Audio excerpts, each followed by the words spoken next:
Salut, bienvenue dans cette première vidéo de 2024. Comme vous avez pu le voir dans le titre, aujourd'hui on va parler bilan 2023, projection 2024 et ce que j'appelle le Rebrand 27. Je vous expliquerai un peu ce que c'est après dans la vidéo. Alors j'ai mon ordinateur ici pour ne rien oublier, donc si vous me voyez un peu baisser les yeux, c'est normal. Et ça sert à rien de faire une introduction de 1000 ans.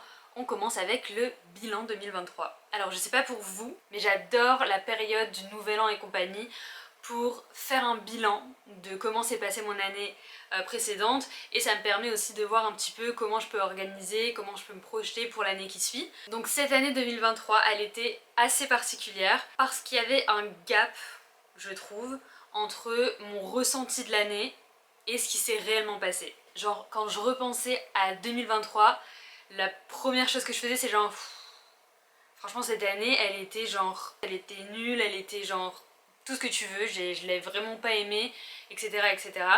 Et ensuite, fin d'année arrive, je me pose, mon petit stylo, ma petite feuille, et je fais une liste en fait de ce qui s'est passé cette année. Et en fait, à la fin de cette liste, je me rends compte que l'année elle était trop bien, finalement. Genre j'ai fait plein de trucs nouveaux, j'ai voyagé à mort, je crois que ça fait des années que j'avais pas autant voyagé. Et ouais, genre en gros, l'année, j'aurais pu la voir comme un truc hyper cool parce que j'ai fait plein de choses différentes. Et finalement, en gros, mon mindset il était tellement pas que toute l'année j'étais un peu trop dans le futur et donc j'ai jamais profité vraiment de l'instant présent. Et donc à la fin de l'année, ce qui se passe c'est que en essayant de me remémorer l'année et ce que je ressens pour elle entre guillemets, j'étais trop dégoûtée. Donc à retenir, le mindset joue un rôle de fou sur la manière dont vous voyez votre année et dont vous vivez votre vie. Il y a même une citation genre qui dit « Your life is as good as your mindset ». Votre vie est aussi belle que votre état d'esprit. Donc on va garder cet apprentissage pour 2024 pour pas recommencer les mêmes erreurs. S'ensuit les 3 choses que j'ai apprises cette année. Du coup mon premier apprentissage de 2023, ça serait de pratiquer un peu plus la gratitude parce que ça me permettra de mieux vivre dans le présent parce qu'on se rend compte que ça peut vraiment jouer sur notre année. Donc c'est ce qu'on va faire en 2024. Ensuite c'est oser. Genre osez même si vous avez peur, osez malgré le syndrome de l'imposteur, osez aller parler à quelqu'un, osez faire un saut en parachute si vous avez le vertige, enfin bref, tous des trucs comme ça. Osez faire malgré toutes les peurs que vous avez parce que vos peurs elles sont juste internes et une fois que vous allez les dépasser, vous allez sortir de votre zone de confort et c'est à quel point moi je suis confortable dans cette zone là, donc c'est ce que je vais essayer de faire encore plus l'année prochaine, d'en sortir petit à petit, de me faire violence dans certains trucs pour juste évoluer. Et aussi cette année ça m'a aussi appris de profiter des moments avec vos proches, d'essayer de les multiplier au maximum. Genre là je pense du coup à mon copain qui est parti vivre à l'étranger, je pense à ma soeur aussi qui est partie vivre à l'étranger. Genre et avant ça on prenait un petit peu pour acquis les petits moments qu'on pouvait avoir ensemble parce que ils étaient à côté et au final là ça sera beaucoup moins fréquent. Et donc voilà, profiter des proches un maximum parce que j'ai tendance à me mettre dans le taf à mort, dans les projets et compagnie, et à louper des petits moments qui peuvent être comme ça parce que mon esprit est ailleurs, parce que peu importe, encore une fois, ne pas vivre dans le présent. Et juste, je sais pas, genre à la fin de ta vie, ce que tu vas retenir c'est pas genre tout le taf que t'as pu fournir, c'est surtout genre tous les souvenirs que t'as pu te créer avec tes proches. Donc je pense que c'est important de se le rappeler, de proposer des activités, voilà. C'est quelque chose que j'aimerais un petit peu plus faire cette année et c'est une chose que je retiens de 2023. Alors maintenant que je vous ai un peu parlé des 3 apprentissages de 2023, on va passer à 2024 avec le sujet qui pour moi est le plus intéressant de cette vidéo, qui est le Rebrand 27. Donc 27 pourquoi? Parce que je vais avoir 27 ans. Et le rebrand, qu'est-ce que c'est? Donc en gros un rebrand généralement ça s'applique aux marques. Et selon Google, un rebrand c'est, je cite, un processus de changement de l'identité d'une marque. Il peut s'agir d'un changement de nom, de logo, de slogan, de positionnement ou de tout autre élément de l'identité de la marque. Bien évidemment, je vais pas éradiquer qui je suis ou qui j'ai été les 26 dernières années, non. Pour moi, je prends ce mot genre rebrand un peu genre on vient pimper ou repimper la marque. Donc c'est ce que je vais faire, je vais venir un petit peu pimper l'existant. Et en fait, c'est juste un énième terme pour dire genre devenir la meilleure version de soi-même. C'est tout. C'est juste que je trouvais ça stylé de dire rebrand 27. Il y aura donc 4 thématiques sur lesquelles je vais me concentrer cette année pour ce rebrand 27. La première, le sport et l'hygiène de vie. Donc en gros c'est essayer de mieux manger, et tant mieux vu que ma soeur est diététicienne, on va lui demander plein de conseils, on va lui demander un programme, on va lui demander whatever I need pour être meilleure dans mon alimentation. Ensuite, c'est être un petit peu plus active, donc dans le sport, dans le fait de bouger mon corps en général dans la semaine, parce que il peut arriver que pendant genre 3-4 semaines, je ne fasse rien, je sois complètement sédentaire. Et une chose que j'ai aussi apprise, genre bonus de 2023, c'est qu'à 26 ans, mon corps il m'a dit stop. J'ai toujours eu un super bon métabolisme, genre je faisais pas beaucoup de sport et au final j'arrivais quand même à tenir une allure plutôt athlétique. It's over. Terminé, finito, genre si tu fais pas de sport, bah t'as plus de muscles. C'est tout, comme tout le monde. Donc du coup maintenant il va falloir que je me bouge le ass si je veux avoir les abs dessinés ou les cuisses toniques, et ben il va falloir que je fasse des squats. Sauf que je déteste la salle de sport. Donc l'objectif cette année c'est vraiment de trouver des activités qui me plaisent. Donc le running j'ai toujours aimé ça, mais je pense que j'ai un trauma de quand je faisais de l'athlé quand j'étais plus jeune, à cause des crosses dans la boue, dans le froid. Courir longtemps ça n'a jamais été mon truc et donc j'ai développé une aversion pour le footing, même le footing du dimanche. Donc là l'objectif de cette année ça va être de me réconcilier avec le running mais aussi avec la pratique sportive en général, genre ne plus voir ça comme une punition mais comme déjà de 1 une bénédiction entre guillemets du fait de pouvoir bouger mon corps, voilà c'est déjà ça, et ensuite juste pour ma santé mentale, pour ma santé physique c'est hyper important, donc c'est retrouver du plaisir à faire du sport. C'est l'objectif de cette thématique. Et à mieux manger aussi. Deuxième thématique, skincare et beauté. À 27 ans, on est plus that girl, on est that woman. Je sais pas si pour vous ça vous fait la même chose, mais genre pour moi 27 ans j'ai l'impression que je rentre dans la vie adulte vraiment. Mais bref, genre en gros, essayer de prendre un petit peu plus soin de moi parce que je ne ressemble pas à ça 24/7. Généralement je ressemble genre à ça. Pas glorieux. Donc c'est en fait essayer de prendre soin de ma peau, de l'intérieur mais aussi de l'extérieur en faisant des soins du visage un petit peu plus souvent. J'ai fait un hydrafacial et en fait petit à petit j'essaie d'éliminer un peu les cicatrices dues à l'acné et compagnie parce que mon acné par un miracle des cieux va beaucoup mieux. Même si je sais qu'en tant qu'adulte on peut avoir de l'acné etc et que c'est super difficile, vu que j'en ai eu tout mon début de vingtaine, là la fin de la vingtaine ça commence un peu à s'arranger, donc alléluia, j'espère que ça va continuer comme ça. Ensuite, les ongles.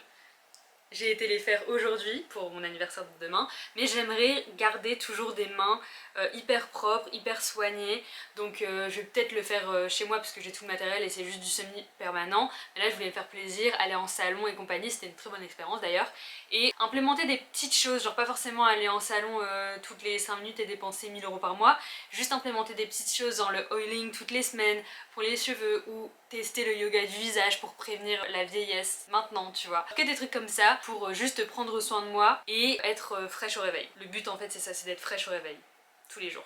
Et sur ces belles paroles, on passe à la troisième thématique qui sera mon style vestimentaire. Mon style vestimentaire, je le trouve pas genre horrible, enfin il est bien, j'aime bien, mais c'est juste qu'il est pas assez genre élégant, je trouve, dans les pièces que je choisis. Après j'ai des pièces depuis hyper longtemps, genre depuis des années, et ça je trouve que c'est plutôt bien parce que sur les réseaux sociaux, les fashion girlies et compagnie, j'ai l'impression qu'elles achètent des trucs toutes les semaines, genre c'est pas possible pour quelqu'un de lambda d'acheter des articles toutes les semaines et c'est pas non plus genre conscient entre grosses guillemets, tu vois. Donc l'objectif dans cette thématique de mon style vestimentaire c'est de réellement trouver des pièces plutôt intemporelles tout en gardant ce que j'aime, genre les biker boots ça reste, les vestes en cuir ça restera toujours parce que c'est vraiment ce que j'aime porter, mais essayer de me créer une petite capsule wardrobe, donc ça c'est ce qu'on entend le plus sur les réseaux en ce moment, et je pense que c'est beaucoup mieux d'aller chercher des pièces qui ont une qualité beaucoup plus supérieure que tu vas garder beaucoup plus longtemps et ensuite venir accessoiriser avec des trucs un petit peu plus genre on pimpe la tenue comme ça, tu vois, mais pas genre t'as 1 milliard de fringues pour au final genre faire 3 mêmes tenues à chaque fois parce qu'on connaît, on s'habille toujours de la même manière.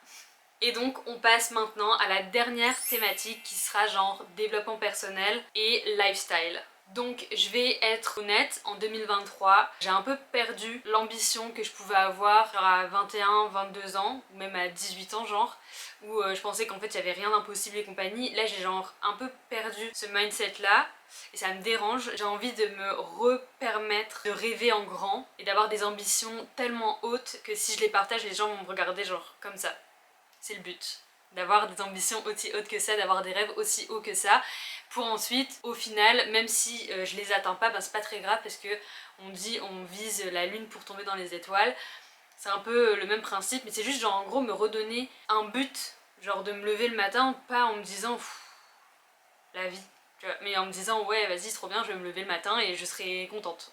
Peut-être pas tous les jours, mais en gros de trouver un peu pas le sens de ma vie, c'est un petit peu trop profond pour cette vidéo là, mais juste me permettre de re-rêver comme je rêvais avant. J'aimerais aussi lire, pas plus, parce que rien que l'année dernière j'ai lu genre plus de 20 livres, mais 20 livres 20 rom-coms. Donc j'aimerais lire autre chose que des rom-coms, même si c'est toute ma vie, j'adore ça, de connaître la fin avant même d'avoir lu le titre, c'est ce que j'adore. Mais en tout cas c'est d'aller lire d'autres choses pour ouvrir un petit peu mon esprit et continuer de me cultiver un petit peu plus, que ce soit dans mon métier d'UX designer ou en général. Bref, de connaître un maximum de choses, sortir de ma zone de confort, toujours, dans laquelle je suis absolument confortable et de laquelle il me faut me pousser pour en sortir. Là, j'espère que je serai capable moi-même de me pousser à en sortir pour évoluer et pour grandir d'ici fin 2024. Et pour finir, je vais continuer le journaling, mais cette fois-ci, je vais essayer de me concentrer que sur le positif, sur mes gratitudes, sur les petites victoires de la semaine ou du jour, parce qu'on en a toujours, il y a toujours quelque chose même un petit peu bien qui s'est passé dans la journée. Aussi petit soit-il,